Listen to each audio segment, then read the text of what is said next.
एक शिष्य के बारे में एक बहुत प्रसिद्ध जैन कहानी है जो अपने गुरु से मिलने आया था।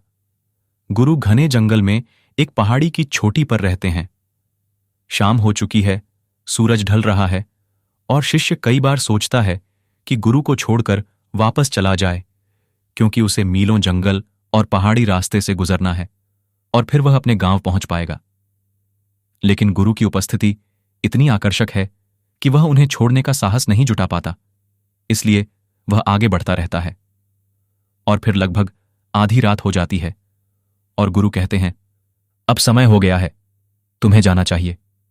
वह बाहर देखता है, अंधेरा है, चांद नहीं है और वह आशंकित हो जाता है। ऐसी अंधेरी रात में जंगल से गुजरना खतरनाक है। शिष्य को भयभीत देखकर गुरु ने पूछा, क्या समस्या है, तुम क्यों डर रहे हो? शिष्य ने कहा, गुरुजी, बाहर बहुत अंधेरा है और आसमान में चांद भी नहीं है, मुझे डर लग रहा है। तब गुरु ने एक मोमबत्ती ली, उसे जलाया और शिष्य को दे दिया और कहा, तुम यह मोमबत्ती अपने साथ ले जा सकते हो। जब शिष्य तैयार होकर दरवाजे से बाहर जा रहा होता है तो गुरु मोमबत्ती बुझा देता है। अचानक अंधकार छा जाता है, पहले से भी अधिक अंधकार, और सन्नाटा छा जाता है। शिष्य कहता है, गुरुजी, मैं नहीं समझा। और गुरु कहते हैं, समझने की कोई जरूरत नहीं है, खुद के लिए प्रकाश बनो। मेरा प्रकाश तुम्हारी मदद नहीं करने वाला है, उधार लिया हुआ प्रकाश तुम्हारी मदद नहीं करने वाला है। तुम्हें अपना प्रकाश खुद ही खोजना होगा। रात अंधेरी है, जीवन अंधकारमय है और हर कदम पर खतरा और जोखिम है, लेकिन तुम्हें अपना प्रकाश खुद ही खोजना होगा। और कहानी कहती है कि अचानक शिष्य को कुछ समझ में आया। उसकी पहली सतोरी।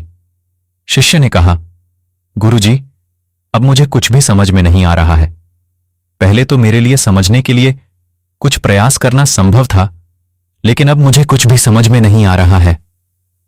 गुरु हंसता है और अंधेरी रात में यह हंसी पूरे पहाड़ी रास्ते पर फैल जाती है। और गुरु कहता है, अब इसकी बिल्कुल भी जरूरत नहीं है। मैं देख रहा हूं कि तुम देख रहे हो कि कुछ हुआ है। मैं समझता हूं कि क्या हुआ है, लेकिन मैं इसे तुमसे नहीं कह सकता। मैं जानता हूं कि तुम इसे नहीं समझ सकते, लेकिन जब यह अगली बार होगा तो धीरे धीरे यह परिचित हो जाएगा और तुम इसे समझना शुरू कर दोगे। लेकिन याद रखें, जब आप इसे समझना शुरू करते हैं तो यह एक मृत चीज है, फिर इसे फेंक दें। यह ज्ञान है। जब आप किसी चीज को समझते हैं तो यह ज्ञान बन जाता है। जब आप नहीं समझते हैं तो यह सीखना ही रह जाता है। वहां एक रास्ता है,